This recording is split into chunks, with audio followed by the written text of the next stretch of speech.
So hi, me, you, my mom, kids. I don't know. I don't know where this is going. I don't know who I'm sending this to. If this is just myself, but yeah, I'm here to talk about my depression. I guess I don't know where to start. It's an odd thing, depression. It kind of creeps up on you. You know, you can like completely forget about it for a half second sometimes. It's almost like it does that on purpose. You get a second break from like getting to not deal with it, and then it comes crashing down. I don't know. I'm not really here to talk about physical symptoms. Everyone gets them differently. I get them differently. And sometimes, like, I don't think you need an explanation of them. I think anyone watching this has either had panic attacks or depression and knows, or hasn't, in which it's kind of indescribable. It's almost like a force outside of yourself. It feels like that. I don't know enough of the science. I don't know if to blame like biology or upbringing or just RNG or I don't know. Drugs, I guess. It's really hard to figure out what's the cause, what's the solution, what's the road. It's real hard. So I figured I'd make this rant, talk to myself, talk to anyone else who needs to be talked to, or have someone talk around them, or wants to listen. I don't know. Yeah, so, I mean, I'm the kind of person who, when I deal with my depression, I generally take the Dexter approach. Those of you who haven't watched Dexter, he's a crazy serial killer. Pretty hot dude.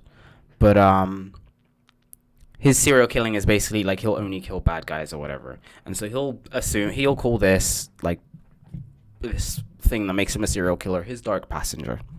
And this is someone with him at all times, who's always next to him, it's just another person who's there, who's a part of you, who may, have control sometimes or be the one at the top or whatever. And you just kind of live with an extra person, right?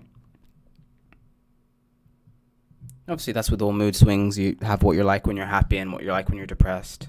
Or when you're just happy, sad, excited, every emotion. Your personality changes to mimic it, right?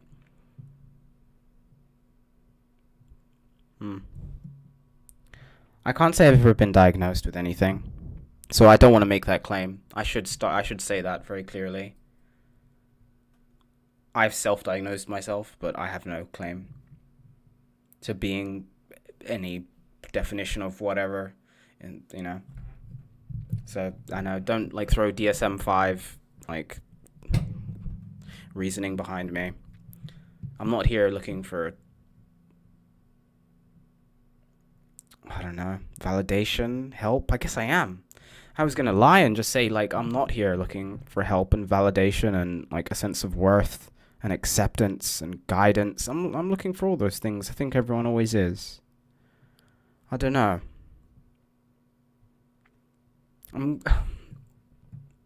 I am making this for myself. That's for sure, though. I don't put enough effort into things, generally. I don't know if that's because of how I feel emotionally. I don't know if that's because personality-wise I'm lazy. I don't know if it was because maybe I was pretty lucky growing up. I had more than most people. I didn't start with that. So that always made me think that I had some appreciation for it. To give some context, I started in a council house in England, in London. Well, not in London, really, Essex. It's kind of Greater London. Anyway, it doesn't matter. Yeah, I started in a council house, which is, I guess, like social housing, whatever you call it, outside of, I don't know the American term for it. And then things slowly got better until, like, where I was. All thanks to my mother, by the way. I've got to fucking thank that woman. Woman's a fucking animal, the way she gets shit done. That woman has got motivation for days. I'd envy her. I envy her also because of what she has to motivate her, right? This is something I see a lot in people. So I'm single. I guess I should Probably start and preface that with this, right? I haven't been in a very serious relationship for a couple years. Um, and so it's very weird to see people who have partners, who have kids, who have very loved ones. Like, I've got some friends. I've got some friends who are really close to me. Friends who I would like to say I'd lay down my life for. Obviously, when it gets to that moment, it's a very different thing, right? I can't claim that, but those people mean a lot to me. But I guess emotionally, I haven't had anyone like near physically. When I say physically, I'm not talking about sexually. I'm talking about proximity-wise. I live in a house share thing, so there are other people in other rooms and shit, and sometimes I'll see them, but I don't see them much. Work-wise, don't end up getting out enough. Don't really get out enough in general. I kind of hate the outside. I kind of hate people. I kind of hate myself, so that's why I'm not outside getting out more. So yeah, I see those people with those other people, those things to motivate them. A wife, a girlfriend, a dog, a kid, a husband or boyfriend or whatever. And I'm kind of envious, I really am, because they have something to fight for that isn't themselves. Maybe I don't value myself enough, or value my own life, or value my own happiness, and that's why I can't get the energy to do things.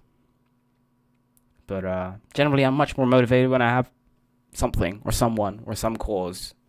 Like everyone does, of course. So I guess I just need a cause. I just can't find one that suits me.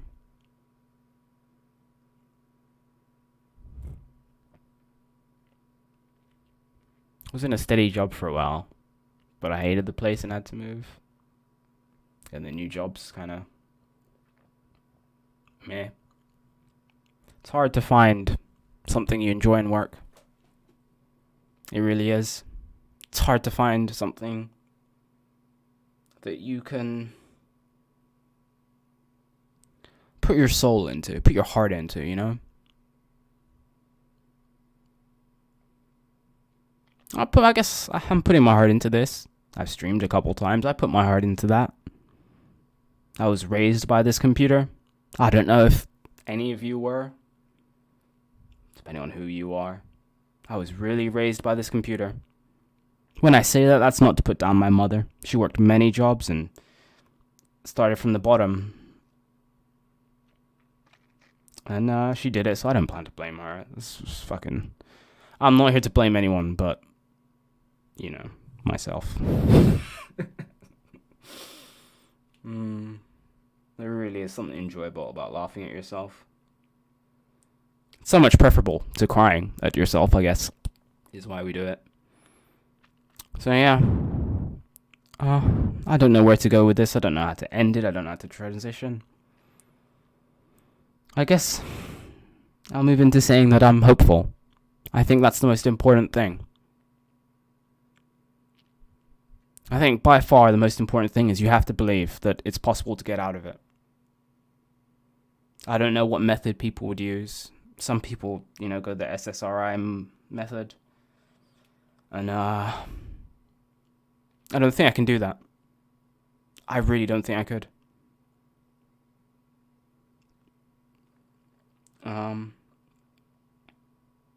I don't know why, to be honest. I mean, the idea of it that scares me is essentially you're changing yourself forever, right?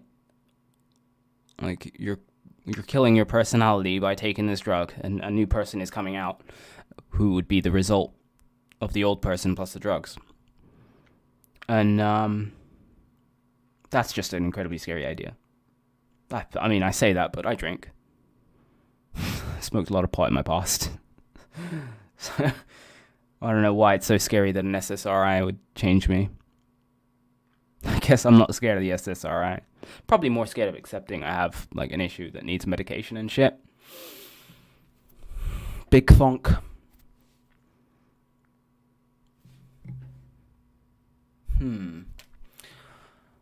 Yeah, so... Not quite sure what to do, but I have hope. Hope I'll find something. Someone, the only reason I'm recording this is because someone motivated me to. So, things can change. You can smile again. Obviously, I'm here. I probably should have been blocking my mouth the whole time, but I'm kind of hiding behind it. Yeah, so, stuff is what it is. Someone motivated me, so I'm going to try again. I'd lost faith for a while. When I say I lost faith, I don't mean that in like a grand, like in a religious way. Although if that helps people, there's nothing wrong with it.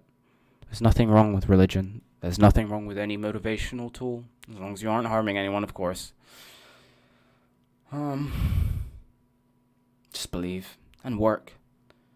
Think of the first step and achieve it. You make it as simple as it has to be. Really. Make it as simple as, I don't know. If you have to go get a paper from the fucking somewhere and take it to the post office, the first step is getting out of that chair. And you just need to decide to. And then the next step is walking towards the door. And you just gotta take it one fucking step at a time, because it's yeah, it's not fun. But then again, I don't know who I'm telling that to. You either know or you don't know. Either way, I think this has been pretty lethargic, cathartic. So yeah, I'm gonna do a bunch of these, like a shit ton. Thanks for letting me rant. I guess I'm thanking myself, which, sure, you're welcome. But if anyone is listening, thanks for listening. Yeah, thanks. I'm gonna try and do this a lot. This is good for myself. It really is. Alright. Bye.